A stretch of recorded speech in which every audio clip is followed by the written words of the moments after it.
Shall I not in that day, said the Lord Yahweh, even destroy the wise men out of Edom, and understanding out of the mount of Esau?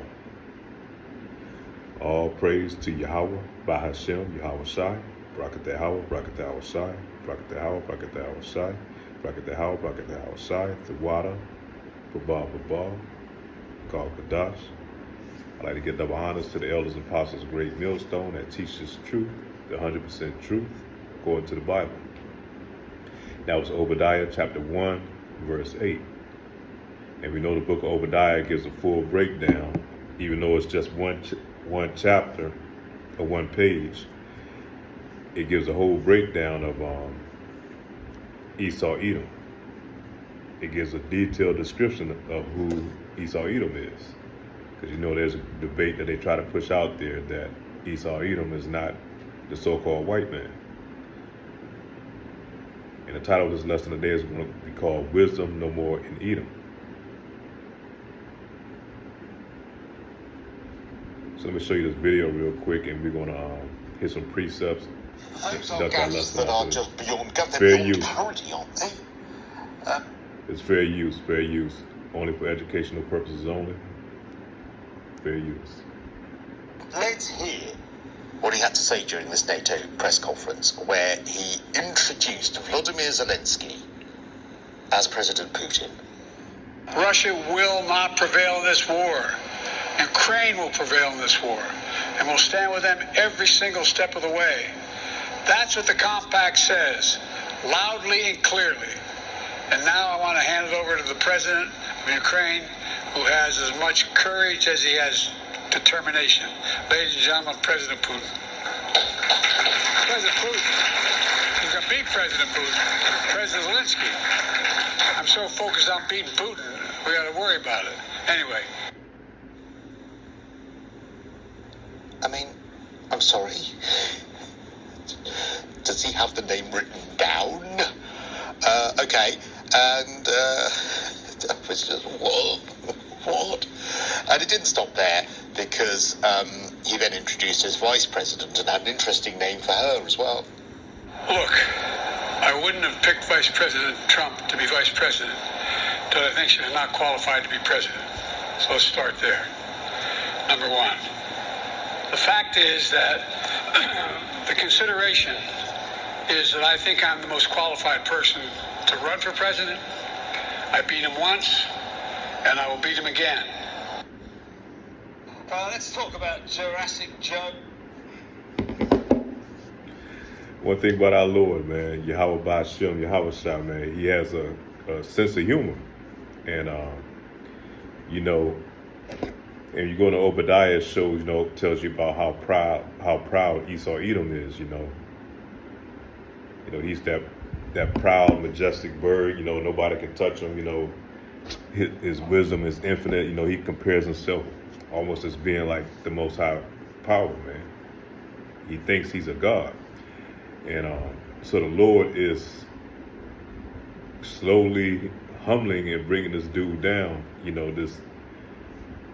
this nation's down, man, to their rightful level. Because we know Esau Edom is the base of all the nations. So let me go to, before I go to Jeremiah chapter 49-7. But the Lord got a sense of humor. Now, you saw there, that was just some of the gaffes that he's done this week. This man's supposed to be the president of the most powerful nation on earth. Here we are in the middle of a time like never before, where the heightened alert of a nuclear war is from day to day. And here he is supposed to be leading us, or leading this nation against these other nations, man. But he can't even have a straight sentence, And don't get me wrong, we all have our problems, I guess. We miss words and miss things like that. But this man's supposed to be running the so-called the most powerful nation of the earth. And this is the best what they have to choose from between him, Kamala Harris, which they know she has no wisdom. She's unwise at all. So let him get out of power, and they put her in. What you think is going to happen? They already know that Trump is just a loose wire, man. So out of these three people that they have that's in line to finish running this country for the next 4 years, it's like foolery, man. It's like a mockery. It's almost like a SNL skit, a Saturday Night Live skit, that's going on right now. And it's beautiful work that our Lord Power Yahweh Ba'Shem Yahweh Shah, man. It shows his power, man, what he's able to do. This nation, at one time, Babylon the Great, man, everybody looked up to her and for her infinite wisdom, and she was the pride of all these other heathen nations. And now all these other nations looking at her and they kind of they're mocking her now. That's that beast that rise upon their that's that whore that rises upon the beast that's spoken of in Revelation chapter 18. But the Lord does a beautiful thing, man. You can't mock the Lord. They all profess to be Christians, these presidents, so-called presidents and all that, but they go out here and do the opposite. They do totally wickedness, man. So the Lord is rewarding her, even though how she has rewarded these other nations. And you can see the fall of Babylon is coming, man. She's starting to implode from the inside from all this wickedness. You can only go on for so long, man. Same way as it was in time of the Roman Empire. The same things are going on, man. And if you go back to there, it's the same setup. The same downfall. It's going the same way. Because there you had the plebeians and the patricians, which is the same thing as Republicans and the Democrat. You have these two-party systems that's running this country, and pretty much they run into the ground out of their greed and out of their wickedness, man. And so the Lord is just making this thing go down, man, and it's tumbling right before your eyes. Because look at the candidates what they have right now, what they're offering you to choose from to go out here and vote. And we know that these presidents are already selected. They put in there who they wanted put in there. Because we know Babylon the Great is nothing but it's a corporation, and it's ran by these oligarchs at the top. They do the bidding of these oligarchs. But it's a beautiful work of the Lord, man. And so we have to always give praise to the Lord, man, and and thank him for his mercy, because he can at any time, put us in any kind of condition, at his whim. So we have to thank him for his being patient with us and giving us obedience, but having mercy on us at the same time. So to go to the prophet Jeremiah chapter 49, verse 7 and verse 8. Concerning Edom, thus saith the Lord of Yahweh, is wisdom no more in Teman? And Teman, look that up, the name Teman, the name of a district, a town in the land of Edom, named after Teman, the grandson of Esau. Like I told you, who Esau Edom is, so-called white man. Concerning Edom, thus saith the Lord, is wisdom no more in Teman? That's the question. So there's no wisdom, it's taken out. Hell no, the wisdom is gone, man. She done lost. She's past her heyday, man. His counsel perished from the prudent. So they go on the left hand side for their power, man. That's who they seek. They really devil worshipers at the end of the day, man. So the Lord used that to lead them astray. Because everything at the end of the day, it falls under the power of Yahweh Ba'Shem Yahweh Shah. He controls the left-hand side as well as the right-hand side. So they've been going to the left-hand side seeking their counsel. And right now they're being misled, man. They've been led to the valley of Jehoshaphat, the battle of Armageddon. Is their wisdom vanished? That's another question. Hell yeah, it's vanished. Flee ye, turn back, dwell deep, O inhabitants of Dedan, Shalaki. For I will bring the calamity of Esau upon him, the time that I will visit him. So we know, according to the prophecies, man, the way they're lining up, we're close to the end of this man's rulership. He's been ruling the earth.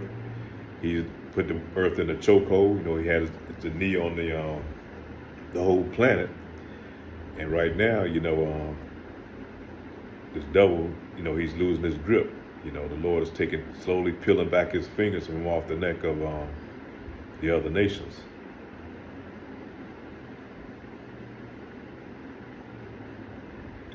So we're going to go from there to Habakkuk chapter 2, verse 12. Woe unto him that buildeth a town with blood, and establisheth a city by iniquity. So how did Esau Edom, get the so-called Americans, man? By bloodshed, by raping, robbing, and pillaging. So he came over here, he took the lands. He put all the inhabitants in pretty much in subjection, or put them in slavery up under him. And he started taking all the resources, took all the land. So woe him that buildeth a town with blood, and establisheth a city by iniquity. So how did this place get built up? Through slave labor, man. Through our ancestors, through the tribes, through the 12 tribes, man. That's how he was able to gain his power and build his wealth and build this nation. And woe means destruction, so destruction is coming unto him that did these things. Habakkuk chapter 2, verse 15.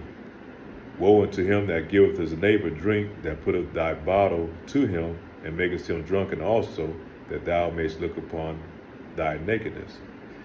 And Esau Edom was famously known for that. What did he do to the so-called Indians when he came over here? He would give them wine. The same thing he did over there in Africa when he gathered us from the coast also. That's how he was able to get us, man.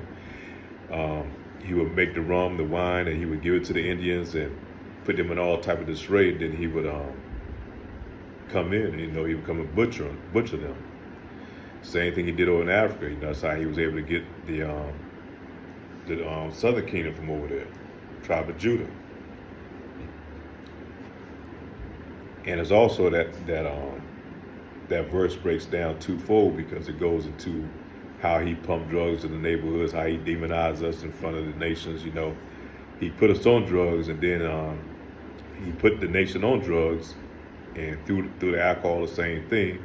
And then he paints a picture of us, being nothing but drug addicts, drug dealers, and before the world, therefore he demonized the nations, the 12 tribes, and therefore he's able to go in there and pretty much decimate these nations, man. And Joe Biden is famous for that, because once they pumped the drugs in the neighborhoods, which is well documented through the CIA back in the 1980s,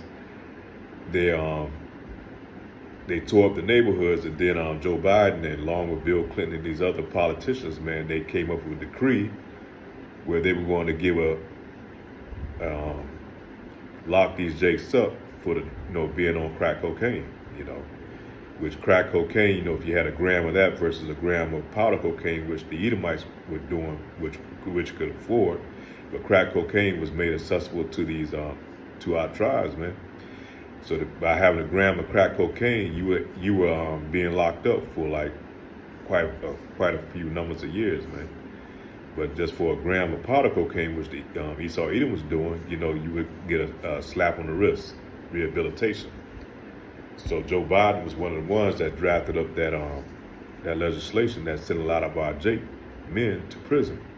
It was all a setup, because they took away the jobs, they created this disparity, they created despair in these communities where they drove Jake to. And then they pumped in the drugs, they pumped in the guns, and they just created a hellish environment, man. And then through their media and through their enchantments, they pushed the narrative on our people. So this man got a lot of blood on his hands, man, and he's going to have to answer to it. And the Lord, as he's weighing everything out. So all this we're falling down on Esau Edom. You see, there are people on opioids now, the opioid addiction, but yet they got sympathy for their people. They had no sympathy on Jake during the 80s and 90s, man, when they was on crack cocaine. First thing they did was just lock them up, They were filling up the prison system. Therefore, he was taking the fathers out of the home. He was creating a hellacious condition within these black communities, man. So woe on him who giveth his neighbor drink, and putteth thy bottle to him, and maketh him drunken also, that thou mayest look upon their nakedness. So they put a camera on it, man. They showed it to the world, man. Jake in all type of turmoil, shootouts and drug addicts everywhere. This man portrayed himself as an angel of light, but he portrayed, you Jakes, you 12 tribes is nothing but demonic, man. Habakkuk chapter 2, verse 16. Check out what the Lord, what he's going to do now. Thou art filled with shame for glory. Drink thou also, and let thy foreskin be uncovered. The cup of the Lord, talking about Yahweh B'Shem Yahushua, right hand shall be turned unto thee, and shameful spewing shall be on thy glory. So the way he shamed us and made us look bad, now it's shining back on him. Here he is before the whole world, man, giving a speech, which they call the EU. And he's looking like an imbecile, man. He's out there, slurring his words. You can't hardly understand what he's saying. He's supposed to be the leader of the so-called free world. And this man can't really hold his own, man. He's not holding his own, man. He's a reflection of supposed to be Babylon the Great. And the Lord is, doing a great thing. It's mockery. So the Lord is exposing this devil in these end times, man. You see it now on a lot of these social media sites, man. You go to a lot of these inner cities, man. Who's the main ones on drugs now? Esau Edom. He's being exposed. His children are out there, tweaking, in the corners and, burnt out on drugs, But yet they got sympathy for their people. They have rehabs and all type of resources for them to be able to recover. But for Jake, his recovery during the 80s and 90s was nothing but locking them up, putting them in the prison system, which is nothing but slave labor once they got them in there. But the undermining plan was to pretty much take Jake out of these communities, take the fathers out of these communities and locking them up. So you got a whole generation that they can work on and continue to manipulate to more degeneracy.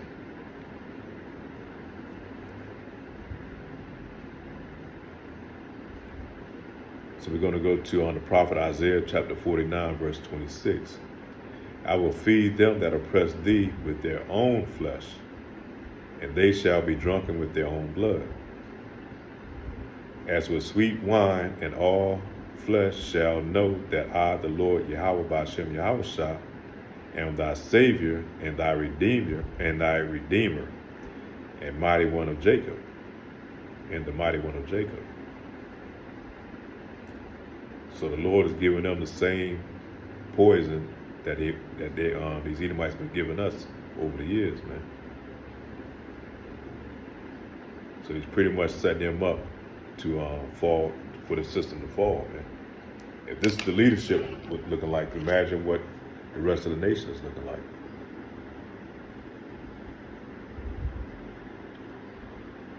So I'm gonna give a few examples, man. We're gonna go to the prophet Daniel, chapter 4, and it'll be verse 30 through 33. The king spake and said, not this great Babylon, which that was the old Babylon. Today Babylon is modern day Babylon. The king spake and said, is not this great Babylon that I have built for a house? And the king is talking about Nebuchadnezzar. He's bragging, he's boasting of himself, as he's speaking. I have built for the house of kingdom, for the house of the kingdom, by the might of my power, and for the honor of my majesty. So he's bragging, he's boasting. While the word was in his mouth, there fell a voice from heaven saying, O King Nebuchadnezzar, to thee it is spoken, the kingdom is departed from thee. Verse 32, and they shall drive thee from men, and thy dwelling shall be with the beasts of the field. They shall make thee to eat grass as oxen, and 7 times shall pass over thee, until thou know that the Most High ruleth the kingdom of men, and giveth it to whomever he will. So, Esau Edom right now, he's boasting of his power and his great, mighty inventions and things that he a lot of these inventions he didn't even come up with. He stole them from Jakes, man. But his power, he boasts on his power, the things that he has. He's able to conquer, and he can go to these other nations and he can pretty much bomb them back into the Middle Ages, man. He brags about that. Daniel chapter 4, verse 33. The same hour was the thing fulfilled upon Nebuchadnezzar, and he was driven from men, and did eat grass as oxen, and his body was wet with the dew of heaven, till the hairs were grown like eagle's feathers, and his nails like birds' claws. So the Lord turned him all the way back to being like a wild beast, man. He was out there eating grass, his hair was growing long, his nails was long. He was looking like an animal. But here this man was leader of the most powerful nation of the world at that time. That was the ancient Babylon the Great. Now, here we are now in modern day Babylon, the new Babylon.